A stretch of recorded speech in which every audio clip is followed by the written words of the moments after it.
Today in the doghouse, we're going to start a new project. I'm going to build this Fuzz Duster by MPC.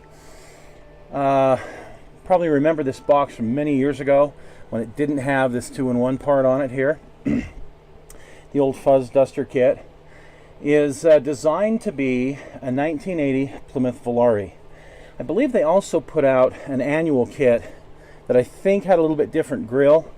From 77 or 78 that was a Volare Roadrunner. Came with a really nice vinyl top option. Anyway, this does not. It's got some fender flares with it if you want. Unfortunately, even though it says it's a Roadrunner, there's really nothing identifying it as a Roadrunner in the decals or anything. So, anyway, a Volare.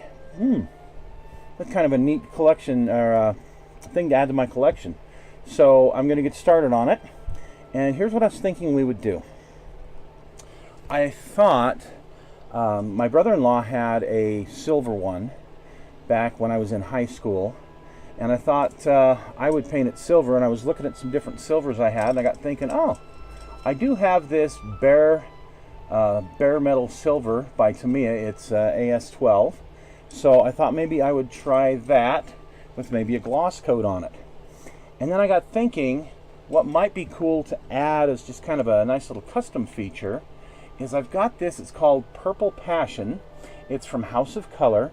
It's kind of a one of those changing color changing paints.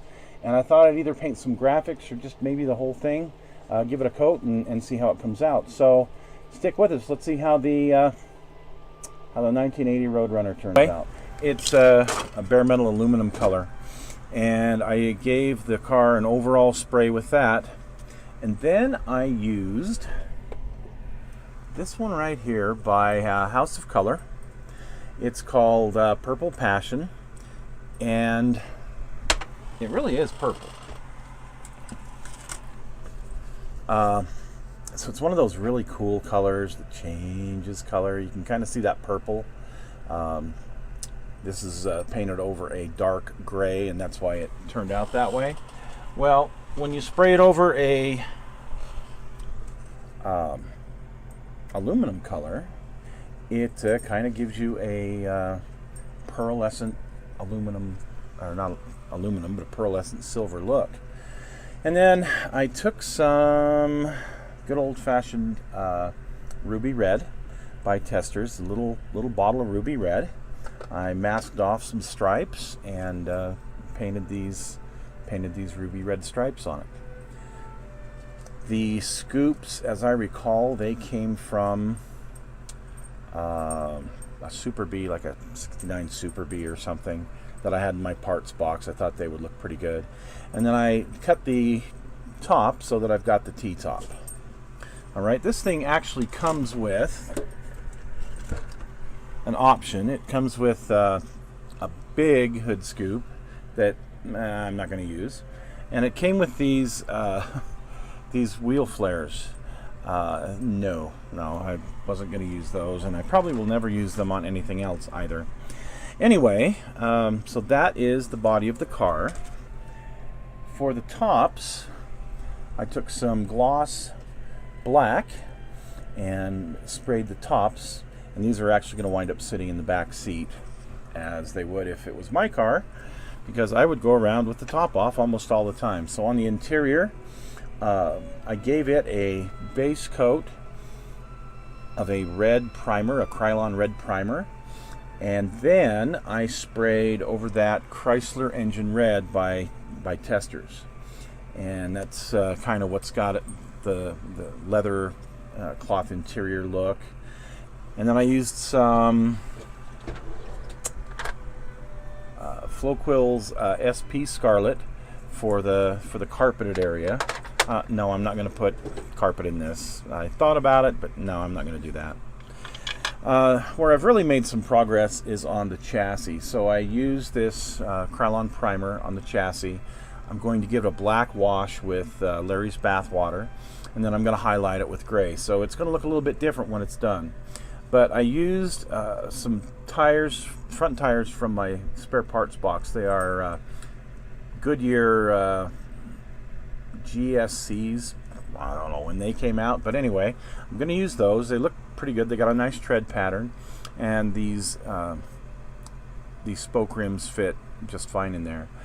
These are the kit rear tires, the nice big ones that come with it, and then the traction bars that come with the kit. So that's the progress so far on the chassis. We still have a long way to go, don't we? The engine, I painted in kind of a Chrysler blue that they used in the 70s and 80s, particularly on the small blocks. So it's been painted. I just have to throw all the chrome on it and get it in there. So there's still a lot to do. Here we are with the on this car. To this point, I still have the grille to put on. I still have the taillights to put on. Still have the exhaust to put on. There's a few other things that still need to be done, but just a couple of updates. So in the engine compartment, I took one of those pre-wired distributors that you can buy for like $7 with some yellow wires, and I went ahead and wired up the engine with some spark plug wires.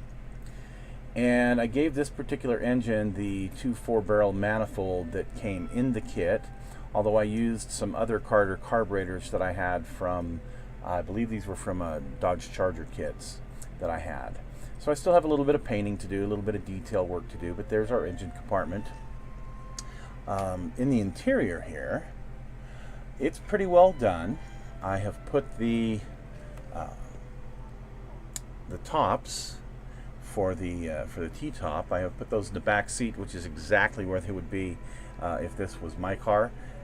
I had a Firebird with T-tops, and I used to take them off all the time and just put them there in the back seat where they were easy to get to.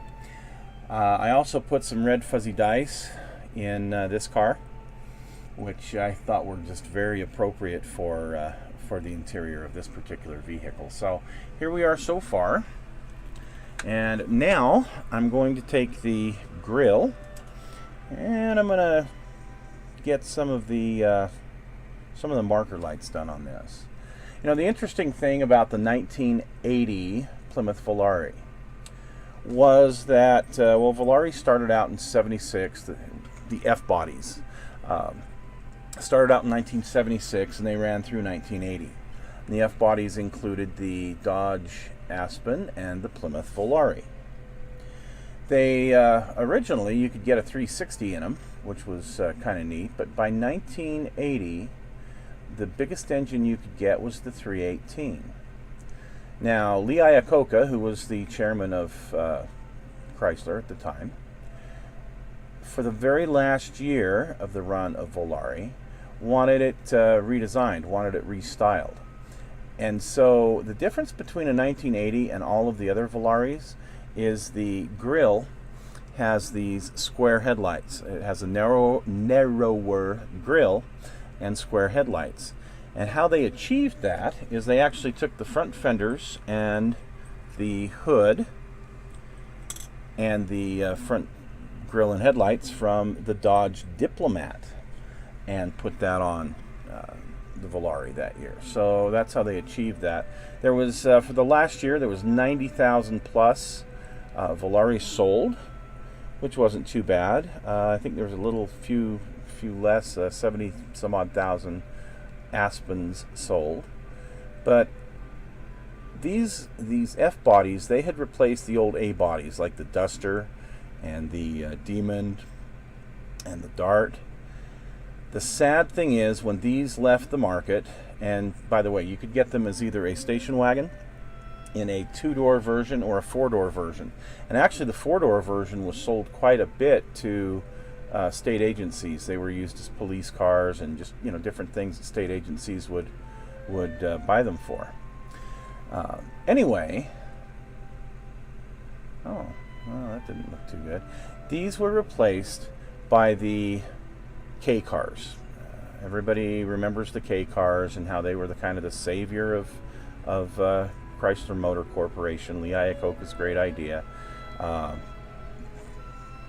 4-cylinder, you know, just throwaway car, but you know, economical, all that kind of good stuff. And I guess they were really the savior of Chrysler. But anyway, that's where we are so far on the 1980 Plymouth Volare, and stay tuned, see how things finish up on it.